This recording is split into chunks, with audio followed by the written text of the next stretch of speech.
Et de parler devant les gens, de faire partager votre enthousiasme, Hector Balck. Oui, oui. Alors après, les choses sont allées de façon plus compliquée, parce que comme je sentais bien que j'étais très, très sensible à la peinture, oui. Je sais pas ce qui m'a pris. Vous savez, c'est des choses un peu mystérieuses. On parle de trucs il y a 35 ans, parce que j'ai 52 ans aujourd'hui. Donc il y a longtemps quand même.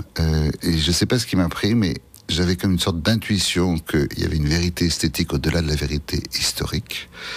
Et par paresse, ou par snobisme, ou par je ne sais quoi exactement, c'est difficile à dire, je me refusais à me cultiver.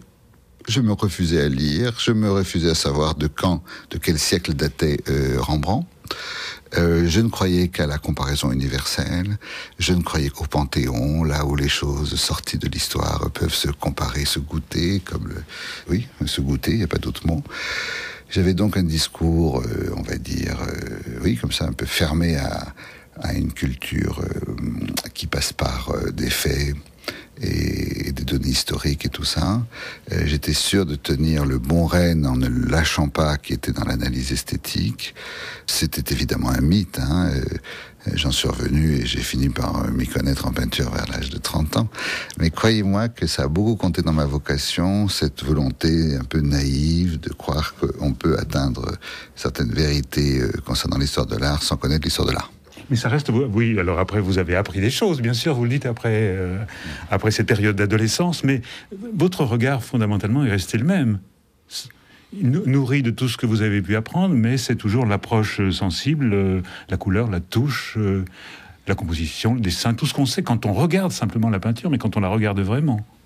Alors, que le regard était resté le même, oui, au sens où, vous savez, quand on est adolescent, je pense à la poésie. On est marqué comme jamais on peut l'être dans le cours de sa vie par des poèmes très forts. C'est un moment très fort, l'adolescence, pour parfois sentir des choses que évidemment je comprends un peu mieux aujourd'hui, mais il n'empêche que je crois que mes grandes émotions, ça date de l'adolescence pour lire je ne sais quoi à l'époque. Ça devait être c'était Rimbaud, c'était Baudelaire, c'était La Fontaine, c'était de façon plus accessoire Apollinaire, que je trouvais pas si bon que ça, et c'était surtout Paul Valéry. Donc oui, en effet, vous n'avez pas tort, il y a des choses qui vous marquent très très très fort quand vous êtes, et je vois pas très bien en quoi maintenant une lecture d'aujourd'hui, même si elle est, je répète, elle est plus cultivée, je vais comprendre davantage le vocabulaire, etc., vous pouvez rejoindre, si vous voulez, la profondeur de la compréhension qu'on a des choses quand on est adolescent. Maintenant, c'est pas une règle, c'est-à-dire qu'il y a malgré tout des artistes, je peux vous dire lesquels d'ailleurs, qu'on ne comprend pas quand on est jeune, parce qu'on est trop jeune. En tout cas, moi j'étais trop jeune, j'ai mis du temps, et tant que j'ai mis du temps, et je pense que c'est le cas de beaucoup de gens d'ailleurs. Poussin, j'ai dû attendre l'âge de 30 ans, voire 35 ans pour comprendre que c'était un très bon peintre, et non pas j'y voyais comme une sorte de Raphaël qui savait moins bien peindre que Raphaël. Enfin, je n'avais pas compris le génie de Poussin, comme j'ai mis aussi beaucoup de temps pour comprendre le génie de Cézanne, qui est un peintre immense, et d'abord dans la maladresse de certaines natures mortes en termes de perspective était très gênante à mes yeux. J'ai fait beaucoup de mal à avaler les baigneuses et tout ça, et il fallait vraiment que je rentre dans le détail de vous dites de la touche, mais en fait, quand on est la touche, on croit que c'est juste comme si on était aveugle, qu'on faisait que toucher les choses. Dans la touche de Cézanne, c'est plutôt une sorte de microscopie de l'espace entier qui se retrouve dans un petit détail du tableau qui n'est pas que la touche, mais qui fait que cet ensemble de touches qu'il y a au pied d'un arbre forme lui-même un espace, voire un paysage, voire un horizon, à l'intérieur du grand horizon que représente le tableau paysager en question. Les petits coups de pinceau de Cézanne, parallèles, c'est le microcosme dans le macrocosme. C'est ça, et ce n'est pas que le plaisir formaliste de voir des touches alignées, c'est que ça crée un espace, au sens espace, quoi. Tout d'un coup, vous rentrez, je sais pas, vous mettez l'œil, l'espace au sens vraiment le plus... On est à table, là, nous sommes discutés dans une salle à manger, dans la salle à manger de mon salon.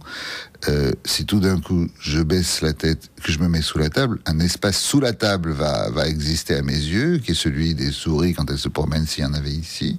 Des enfants qui jouent sous la table de la salle à manger en mettant des tissus autour. Etc., etc. Et tout ça, c'est pas une métaphore, c'est un vrai espace qui se dessine. J'ai été très sensible à ce problème de l'espace sous les roues des camions, sous les robes des femmes, des reines, des princesses ou je ne sais quoi, des infantes peintes par Velázquez, où on sentait bien qu'il y avait un espace entre la robe à panier et le sol, qui est noir, comme ça, mais on sent que, oulala, si jamais on y mettait les yeux, on verrait on verrait tout un horizon, une nuit très intéressante et tout ça, et qui, chez certains peintres, notamment certains très bons peintres, on sent les choses. Donc vous voyez, l'espace peut être complexe, et je voudrais surtout insister sur le fait que c'est pas formel contre idée, c'est juste que c'est plus complexe et que on peut apprécier la touche, l'espace, la texture, toutes ces choses-là ont un sens peut-être plus profond que ce que l'image donne à lire iconographiquement. Votre travail, c'est un travail de cinéaste, de regardeur au moyen d'un outil qui est la caméra, qui est l'objectif, qui est le gros plan, qui est l'entrée dans le tableau. L'entrée dans les détails du tableau, c'est une vision du détail. Non, mon travail, c'est pas primordialement un travail de cinéaste, ce n'est que par voie de conséquence. Je critique d'art depuis que, je sais pas, je suis adolescent, alors que j'ai commencé à toucher une caméra qu'à l'âge de 40 ans. Entre-temps, j'ai quand même fait 25 ans où je n'étais que critique d'art, si vous voulez. Et je suis passé à la caméra parce que je trouvais que ça permettait de manière plus efficace, plus légère, plus complète, plus fournie, bref, plus riche, de dire ce que je voulais dire. C'est-à-dire que dans un livre, si vous devez comparer une douzaine de visages de vierges de Raphaël, vous allez mettre 12 photos. Et si vous voulez qu'on les voit bien, ça va faire 12 pages. Mais sur ces 12 photos, vous avez quelque chose à faire remarquer. Et si vous faites courir un texte, ça va faire une ligne par page. Enfin, c'est très laborieux, oui. Alors que à la télévision, on peut, il suffit de les faire passer comme ça, en diaporama, les unes après les autres, et de dire ce que vous avez à dire sur une phrase qui va être fermée sur elle-même. Et ce sera beaucoup plus juste. Si vous voulez, l'écriture, enfin quand on fait des livres, j'en ai fait, puisque le livre dont vous parlez, c'est quand même un livre, oblige parfois à rentrer dans des considérations qui ne sont pas que esthétiques. Alors qu'avec la télévision, vous êtes obligé par le format de rester au niveau de ce qu'on voit, et sans trop faire de littérature. Et donc, si vous avez un point, c'est-à-dire que vous voyez, moi je ne fais pas du commentaire qui enjolive ou qui accompagne ou qui voudrait commenter ou qui... Non, j'essaye de faire une petite démonstration. Alors je sais bien qu'en art on ne démontre rien. Je ne sais plus qui disait en art on ne démontre pas, on montre. On montre, d'accord, mais on montre et on compare. Et la comparaison parfois a quelque chose d'éloquent, voire d'évident, que des gens qui ne s'y connaissent pas, tout d'un coup ils peuvent être sensibles et bref, ils ont formé leur jugement. Il s'agit quand même de jouer les passeurs. Oui, on peut dire ça. On peut dire ça. De faire voir, donner à voir. Tout à fait. Enfin, c'est un peu plus ambitieux que ça, parce que si vous voulez vraiment que je me dénude devant vous, il s'agit de dire ce que le peintre a pensé. C'est un peu osé de dire ça, mais c'est quand même ça. Un peintre du 19e siècle, on a quelques éléments, on a des lettres, on a des trucs... il n'y a pas beaucoup d'interviews à cette époque-là, mais on peut savoir des choses, il y a des témoignages, tout ça. Un peintre du XVIe siècle, il n'y a quasiment rien, c'est terrible, on ne sait même parfois pas la date de naissance, et on est bien content, parfois il y a un courrier, mais il parle d'argent, il parle de politique, il parle d'opportunité, avant d'avoir une considération intime d'un artiste dans une lettre, il faut se lever de bonne heure. Les documents historiques sont extrêmement rares pour un peintre du XVIe, et je ne vous parle pas du XVe, etc. Donc le seul document réel, pour moi, c'est l'œuvre. C'est les œuvres. C'est de regarder les dessins, de regarder les peintures, de regarder les fresques. Et là, il s'agit de comprendre ce que l'artiste a voulu abandonner, ce que l'artiste a voulu perfectionner, ce pourquoi l'artiste s'en est voulu, dans quoi il a mis tous ses efforts. Il s'agit de comprendre son itinéraire et de le transmettre. Donc, il y a en fait une petite chose de prétentieux dans ce que je dis là. Vous voyez, ça veut dire que je verrai clair dans son jeu à l'artiste. Mais il y a quand même, Hector Robalck, une façon de faire qui est très particulière à votre personnalité, à votre caractère. La méthode traditionnelle de l'histoire de l'art, c'est l'iconologie, c'est l'iconographie, c'est la comparaison. C'est aussi la comparaison, mais c'est pas la même comparaison que celle que vous faites, me semble-t-il. Il y a un côté intuitif, comment dirais-je, amical, proche de la manière, une façon d'entrer dans le tableau et une façon de transmettre qui vous est quand même très proche. Vous ne ressemblez pas aux critiques d'art traditionnels. On trouve sur Internet, je le mettrai en lien pour l'émission, on trouve sur Internet un dialogue que vous avez eu dans l'émission d'Alain Finkielkraut sur France Culture avec Jean Clair. Et là, ça a été retranscrit, on peut le lire. Et d'ailleurs, on voit vos différences à l'un à l'autre dans vos manières de vous exprimer. Et c'est un parfait dialogue de sourds. C'est un vrai bonheur de voir à quel point vous vous entendez peu, à quel point vous l'énervez d'ailleurs. Lui, c'est un historien d'art, c'est un érudit. Votre manière, et il vous reproche votre manière. Il ne comprend pas votre manière, qu'il trouve trop proche des œuvres, peut-être trop peu informé. Vous vous souvenez de ce dialogue? C'était il y a 4-5 ans. C'était un peu pénible parce qu'il était extrêmement désagréable. Et puis, je devais être nommé à l'Académie française il y a seulement 15 jours, 3 semaines. L'information était plus ou moins encore secrète. Il n'avait pas du tout envie de parler avec un type comme moi. Il voulait parler avec quelqu'un de son niveau de notoriété, etc. Et pourtant, Jean Clair est un très bon amateur d'art. Et en effet, ce que je crois, moi, très personnellement, c'est que, voilà, on va essayer de jouer en son sens... L'énervement que parfois mes prétentions à la critique d'art peuvent provoquer, elles sont dues au fait qu'en vérité, les gens qui sont très amateurs d'art savent bien, ou en tous les cas pensent savoir, que le combat est perdu d'avance. Autrement dit que, comme je disais, on ne démontre rien en art. Et s'il s'agit de montrer, on peut toujours montrer, mais pourquoi parler?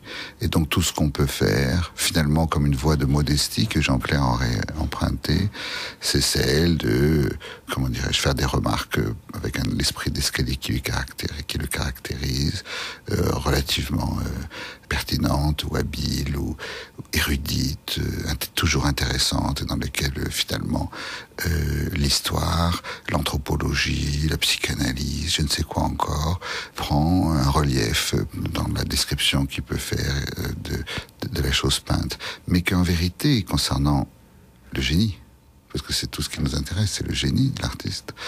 Autrement dit, pour parler du fait de cette chose quasiment indicible, vous voyez, en tous les cas, c'est quand même pas la petite poésie qui va y arriver, et l'affaire est perdue d'avance. Et donc, moi, je défends l'idée que non, qu'il ne s'agit pas de faire de la transposition poétique pour parler du génie dans un effet de miroir etc. J'en ai pas du tout la prétention, mais alors pas du tout, et puis que... Vous pouvez me croire si je vous dis que j'ai pas cette prétention parce que j'en ai d'autres. Mais au contraire, vous voyez, je pense que malgré tout, on peut montrer du doigt ce en quoi tel artiste mérite la réputation qu'il a. Chardin fait des natures mortes. Et quand même, bon, on peut toujours y voir des symboles de ce que vous voulez. Hein. Il y a toute une littérature sur la nature morte et sur le nombre de fleurs et la Trinité et je ne sais quoi encore. Enfin, il fait pas tellement de fleurs, Chardin, mais c'est pas grave, il a fait un très beau vase de fleurs qui se trouve, je crois, à Édimbourg. Le fait est qu'il fait des natures mortes et qu'ils sont des centaines à avoir fait des natures mortes avant lui, notamment en Hollande. Et pourquoi Chardin mériterait une place particulière? Ce n'est pas dans l'iconographie, ce n'est pas dans le choix du sujet, ce n'est pas dans l'ambiance qui est montrée. Pour tout cela, il n'est pas du tout le premier, il est le dernier. C'est dans l'épaisseur qui donne aux choses, l'épaisseur de l'air, la façon dont on passe, si vous voulez, de la cuillère d'argent qui flotte, truc de gaz atomique, enfin c'est pas très bien, là, et on passe au rebord du pot en terre cuite. Et là, tout d'un coup, c'est comme si on était une petite mouche qui se déplace parmi... Tout d'un coup, les choses ont une échelle extraordinaire. C'est un village d'objets entre le truc de vinaigre et le truc d'huile. C'est comme 2 tours d'un village. Bon, bref, il arrive à faire quelque chose qui représente objectivement 40 cm, un terrain de 40 cm, c'est-à-dire des objets sur un rebord de table, donne l'impression d'avoir des kilomètres de distance. Alors, vous voyez, là, tout d'un coup, j'essaye de montrer du doigt, j'essaie de dire en quoi, vous voyez, même si c'est un peu par des métaphores que vous pourrez trouver, je sais pas, plus ou moins vaseuses ou pertinentes, mais la question n'est pas là. En quoi consiste le génie de Chardin? Donc, malgré tout, je pense qu'il peut y avoir un travail de critique d'art pour parler de cette impossible, indicible, ineffable qualité de l'œuvre d'art. Choses qui ont été abandonnées par tous les historiens d'art, qui se sentent évidemment sur un terrain bien plus sûr, moi je trouve bien plus facile, hein, soyons clairs, qui est celui de la mise en relation de l'intertexte avec le texte, de la tradition avec l'objet, de la règle académique avec son détournement. Enfin, toutes ces choses objectives sont trop faciles pour moi.